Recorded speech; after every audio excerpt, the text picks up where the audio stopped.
everyone, and welcome back to my channel. My name is Megan, aka Simply Simmer, and this week's build is inspired by the murder house from season 1 of American Horror Story. This build took me forever. It was incredibly intricate, and as you'll notice on this video, I'm actually only doing the walkthrough. Otherwise, this would have been about an hour and a half long. I do cover the important parts of the build, but if you'd like to see it more in detail, I do have this available for download on the gallery, and my information is in the description below the video.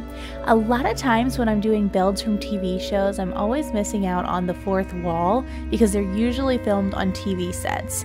But this show was filmed inside of an actual house, so if there were any rooms I was confused on, I could actually find pictures of the actual house to figure it out. Although this was still one of the most confusing builds I've ever done.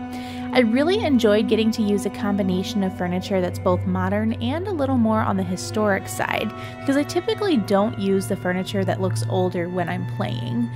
So I don't use any custom content in my builds, but for this video I did install a reshade, which I'll include a link to, but for some reason while I was recording it kept making the lights flash, which made the video look a little extra creepy, so I kept it without trying to fix it.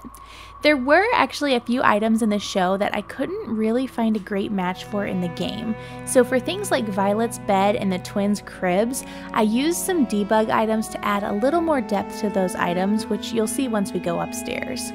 I think I redid this kitchen probably 15 times. As I was watching the show, it seemed like there was a new angle with every episode, so I kept having to take everything down and put it back up again, but I think the final product turned out spot on. We're now upstairs and jumping into Ben and Vivien's room. Some of the episodes showed a TV in their corner and some didn't, so I'm not totally sure if that's really supposed to be there or not, but it was the only TV in this build, so I decided to just keep it there anyway. The next room that we're going to be going into is Violet's room. She has a lot of clutter in her room, and I noticed that there were some baby doll heads randomly throughout her room, so I used some debug baby dolls to recreate that. To make the bars on her bed, I actually just resized some debug fence pieces, and I think it worked really well. The last room on this floor is the nursery. The cribs here are actually functional, and there's a really good tutorial by Bear and Bun on YouTube if you'd like to see how I recreated those. Next, we're heading up to the attic. It's a little dark up here, but I used a mannequin from Get to Work to recreate the rubber suit. I also had a small bedroom space for Beauregard. And finally, we're moving down to the famous basement, where I made sure to include the space where Tate scares Leah in the first episode, and in just a moment you'll see a place for Dr. Montgomery to do his work for the stars. That's gonna wrap it up for this video. Once again, my name is Megan, aka Simply Simmer.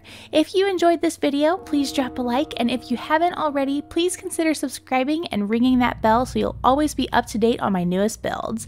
I'll see you all next time, everyone. Bye!